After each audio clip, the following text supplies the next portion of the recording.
मेरे प्रिय साथियों, आज हम क्राउन पब्लिकेशन में पढ़ने वाले हैं सम्राट अशोक, द ग्रेट अशोका जिसे कहते हैं। द क्राउन पब्लिकेशन बहुत अच्छी बुक है, जैसा कि आप जानते हैं। चलिए बिना किसी बात का सेशन को स्टार्ट करते हैं। तो सेशन स्टार्ट करते हैं तो इसमें सबसे पहले दिया हुआ है कि सम्राट अशोक का कार्यकाल ये है 273 ईस्वी से लेकर के 273 ईस्वी से लेकर के 332 ईस्वी पूर्व तक में दी हुई है। तो ये कहा गया कि बिंदुसार की मृत्यु के बाद उसका पुत्र अशोक शासक बनता है, जो मौर्य वंश के राजाओं में सबसे महान शासक कौन थे? ग्रेट अशोका, जिसको हम जानते हैं 273 ईस्वी पूर्व गद्दी पर बैठते हैं।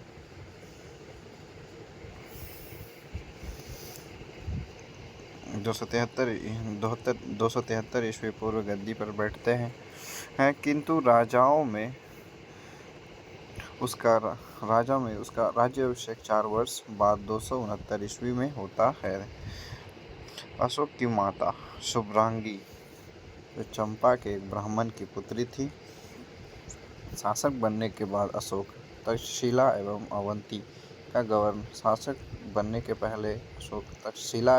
का गवर्नर रह चुका था और शासक बनते समय वो उज्जैन का गवर्नर था। अब यह असंघमित्रा एवं कारुवाकी अशोक की पत्नियां थी।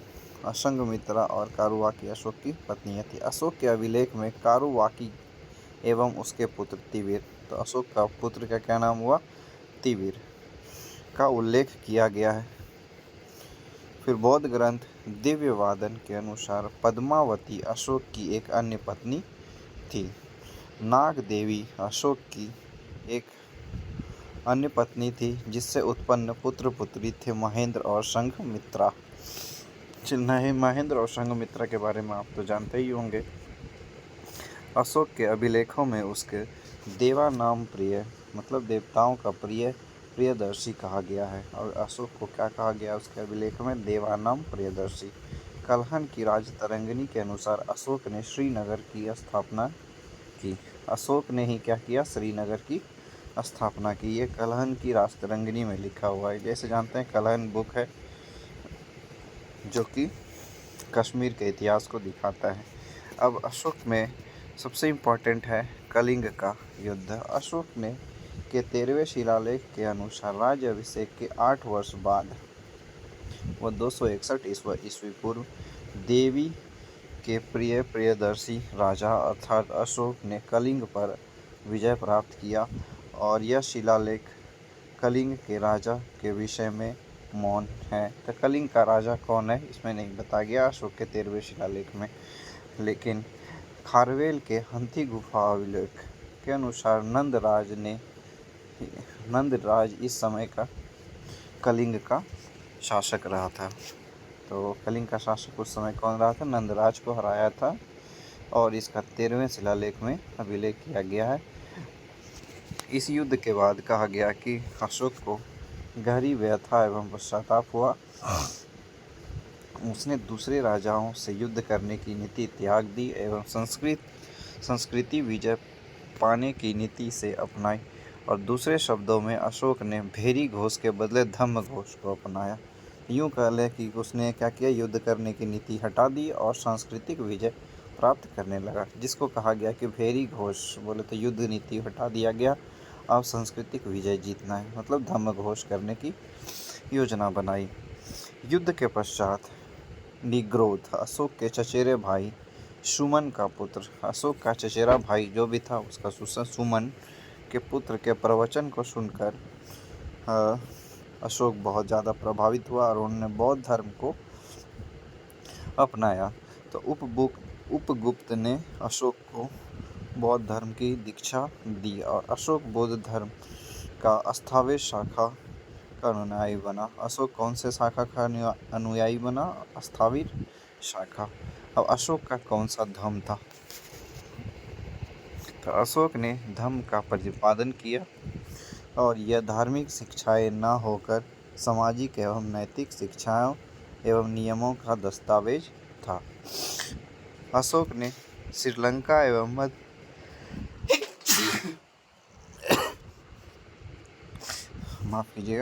अशोक ने श्रीलंका एवं मध्य एशिया में बौद्ध धर्म का प्रचार किया और श्रीलंका में उसने अपने पुत्र महेंद्र एवं पुत्री संघमित्रा को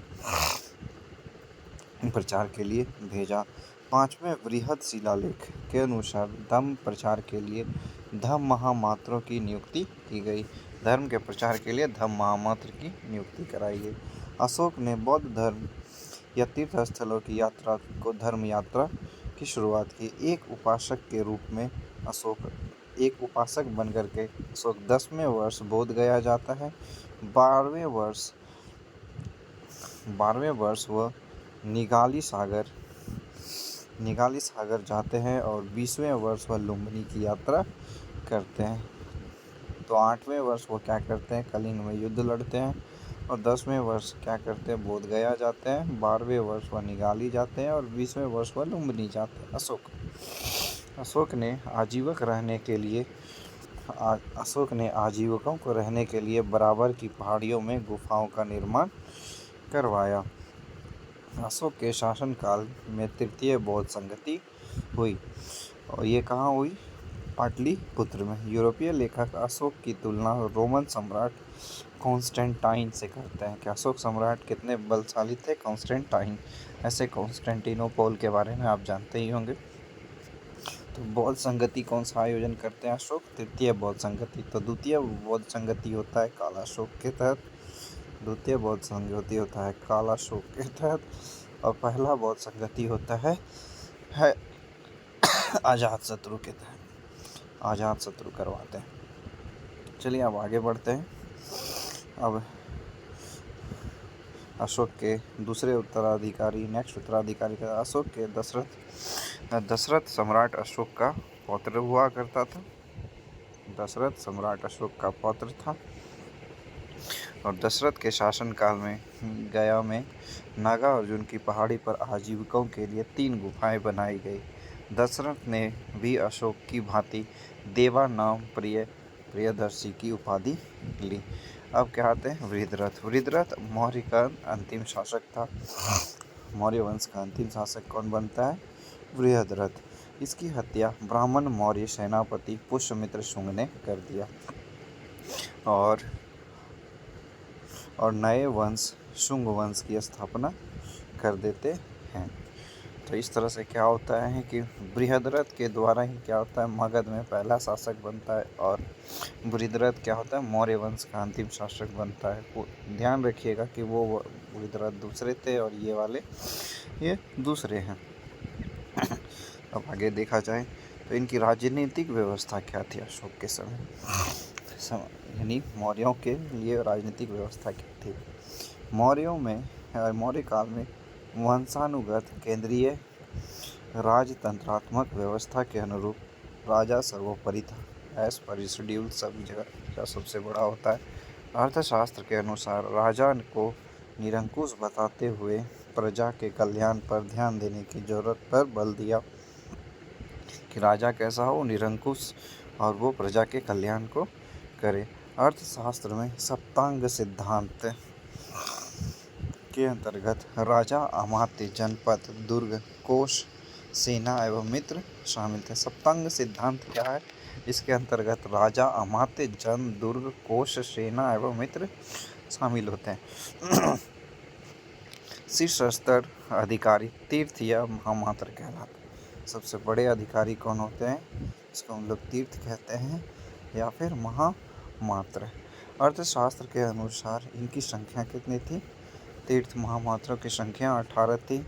उन्हें 48,000 वेतन के रूप में देते थे, मतलब सिक्के, पैसे, जो 3/4 तोले के बराबर चांदी का सिक्का था। अब देखा जाए तो मंत्री, पुरोहित, सेनापति, तीर्थ या महामात्य कौन होते थे, मंत्री, पुरोहित, सेनापति, युवराज, द्वारिक, अंतर्वैदिक, सम्हारता, सन्निधत्ता, प्रशासता, प्रदेष्टि, पौर, व्यवहारिक, नायक, कर्मांतीत, मंत्री परिषद, दंडपाल, दुर्गपाल एवं अंतपाल। शासन चलाने के लिए मंत्री परिषद का होना जरूरी था, जो शासक को सलाह देने में सक्षम थे। तो मौर्यों के प्रमुख अधिकारी को हम लोग नाम दिए गए हैं यहाँ पे। द पाणियाध्याय, सीताध्यक्ष, अक्षपटलिक, पौतवाध्यक्ष एवं पत्नाध्यक्ष। 2 प्रकार के न्यायालय हुआ करते थे उस समय, एक कष्टक शोधन और दूसरे धर्मस्थीय। तो कष्टक शोधन जो फौजदारी न्यायालय था, धर्मस्थनीय न्यायालय जो कि दीवानी न्यायालय था। चंद्रगुप्त मौर्य के समय 4 प्रांत हुआ करते थे,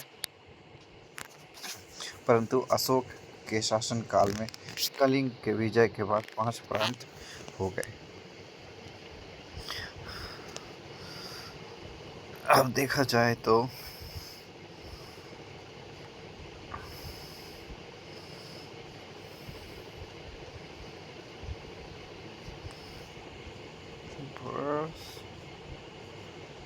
इसमें कुछ खास इम्पोर्टेंट है नहीं। गुप्तचर, सामाजिक सेवा, अशोक के स्तंभ। हाँ, पढ़ने लायक बात है।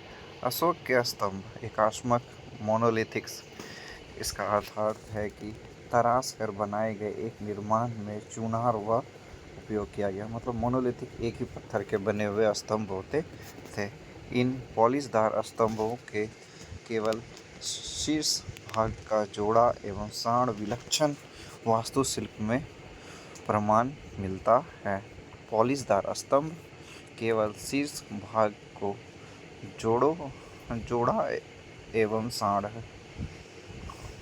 जोड़ा एवं साण विलक्षण वास्तुशिल्प का प्रमाण मिलता है। सारनाथ के स्तंभ का सिंह, सारनाथ के स्तंभ का सिंह उत्कृष्ट स्तंभों के शीर्षों में। सारनाथ के स्तंभ में अशोक के स्तंभ में क्या मिलता है? सिंह मिलता है। इन स्तंभों का निर्माण धर्म प्रचार के लिए हुआ करता था। लौरिया नंदनगढ़ का अशोक स्तंभ रामपुरवा का शिल्प के उत्कृष्ट उदाहरण हैं। अब देखा जाए तो स्तूप का सर्वश्रेष्ठ उल्लेख ऋग्वेद में मिलता है। स्तूपों का निर्माण ईंटों से किया जाता था। सांची का स्तूप, भरहुत का स्तंभ तथा सारनाथ के धर्माभिषेक स्तूप बहुत ज़्यादा प्रचलित हुआ करता था। अर्थशास्त्र के अनुसार राज्य के 26 अध्यक्ष नियुक्त किए गए।